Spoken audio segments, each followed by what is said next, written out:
What's up, everybody? Happy Friday. I'm meteorologist Andrea Myers, bringing you guys your daily hail forecast, sponsored as always by C3 Group, Merlin Law Group, an American contractor, as well as Atlas. Go ahead and check them out in our description. So we're back to winter for the main pattern in the U.S. We got some snow as well as, a wintry mix possible for some out west. And then there's a flood risk as well for the West Coast. A lot of rain that has been hitting over the past 24 hours going to continue into the next 5 to 7 days. Going to see a lot of rain because it's kind of a more progressive pattern out there, quieter for the rest of us. And so, we're going to take a look at our roofing and canvassing weather here at the end of the show.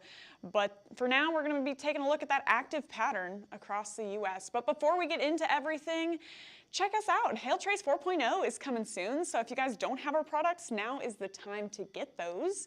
It's launching on Monday, and we're really excited. It's got a ton of cool features, and so we're super excited to release those out to you guys. But again, if you haven't got our products, or if you do and you didn't know, we're switching to 4.0 soon. It's going to be really cool. It's going to be definitely an upgrade on some stuff. We're excited about that.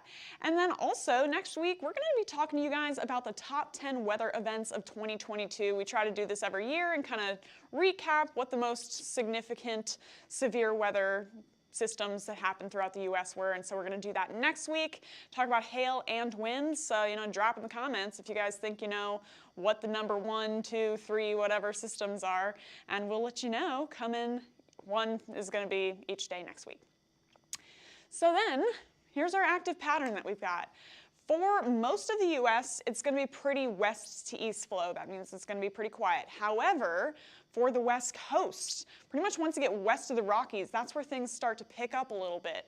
We've got one system that's been hitting the West Coast already, bringing all that rain, some snow as well, and it's going to continue moving into tomorrow afternoon. Not really letting up by Sunday, there it goes. And then on Monday, we've got another round moving through. So back to back to back rain for you guys. And still staying really quiet out from east of the Rockies to the East Coast. It's going to be really kind of blah for most of us out there. However, we've got this system moving in on Tuesday, and now this trough isn't really moving. So we've got that time to build some instability into the southern plains at the beginning and middle of next week.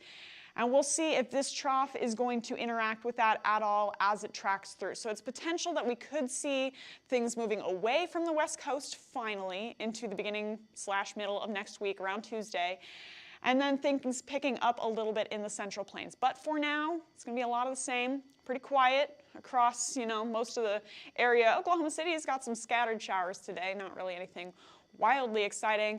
Out on the West Coast, you can still see that system spinning away in the Pacific Northwest, bringing all of that rain up into the San Francisco Valley, all the way up to Seattle. We're going to see scattered showers picking up here.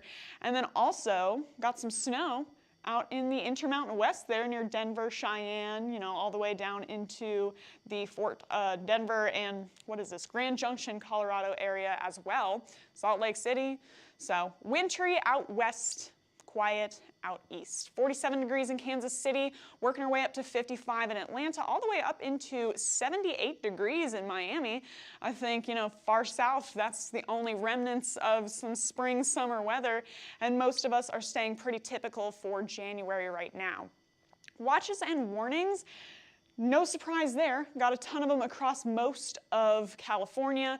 Big old flood watch in effect there, and that's going to be for more flooding possible along lakes, rivers, streams, as well as any low-lying areas from just a really long and excessive period of rainfall that's lasting for the next, 3 to 5 days. Winter storm warning, if you guys are in higher elevations, you're going to get some snow from that system, and then high wind watches and warnings in effect as well. Could see some gusts up to 65 miles an hour from this system. So a bunch of risks on the table for you guys out in California. Then out in Colorado, Utah, and that whole area, we got a couple of winter weather advisories in effect for some heavy snowfall possible, 5 to 10 inches in the Wyoming, Colorado area, along with, maybe 4 inches, some locally higher amounts in the higher elevations of Idaho. Then a winter storm warning and a high wind watch for the rest of us. Again, gusts up to 65 miles an hour with that high wind watch, and that's going to expire on Sunday afternoon. So back to this system that's bringing all this crazy weather out west and keeping things quiet out east. There's that water vapor continuing to get it pulled up into the Pacific Northwest and California. As it does, it's just dumping rain and snow across the area, and it's really not letting off steam. Once this one moves through, another one's expected to swing through. So not a whole lot of relief over the next couple of days, unfortunately, if you guys are in the coastal areas. You know, you can see that rain getting ready to move in by just shortly after the noon hour for you guys in California and Oregon. Going to continue moving onshore with some snow across the Colorado Rockies there. And that's really not moving anywhere for that snow, but that rain is intensifying quite a bit into tomorrow morning. And, you know, just a ton of rain and snow possible. It sounds like a broken record, but that's what the story's going to be for this weekend and into the beginning of next week.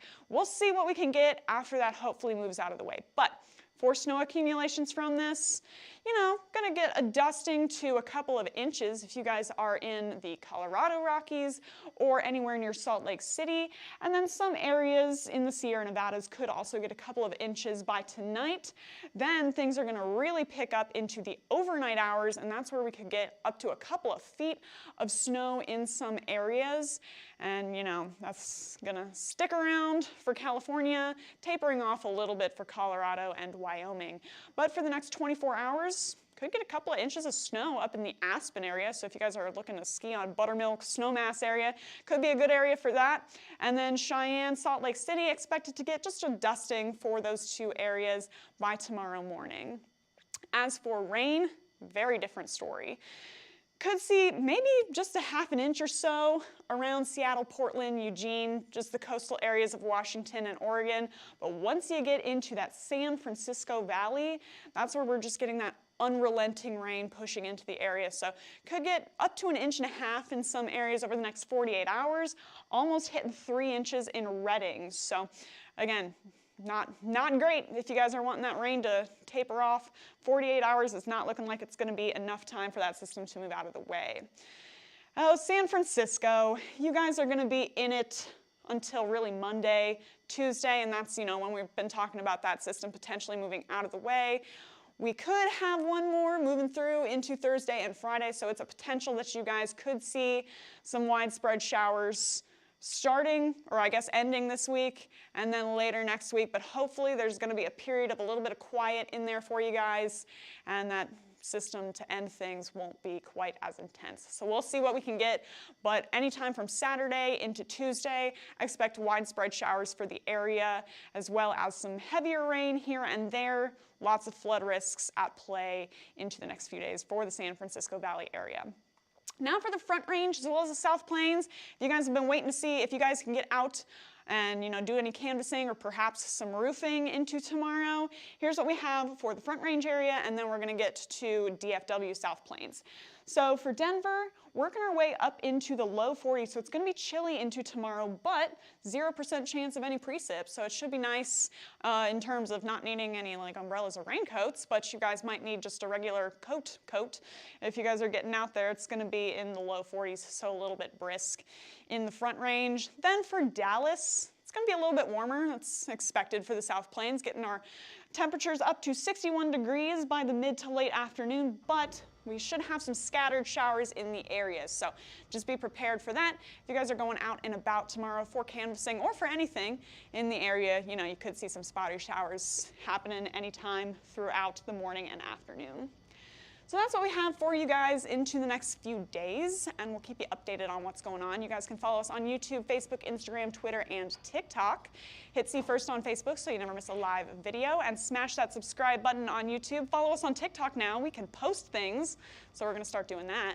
And then you guys can call us on 855-334-4245. You can also email us at info@hailtrace.com or check out hailtrace.com for more details.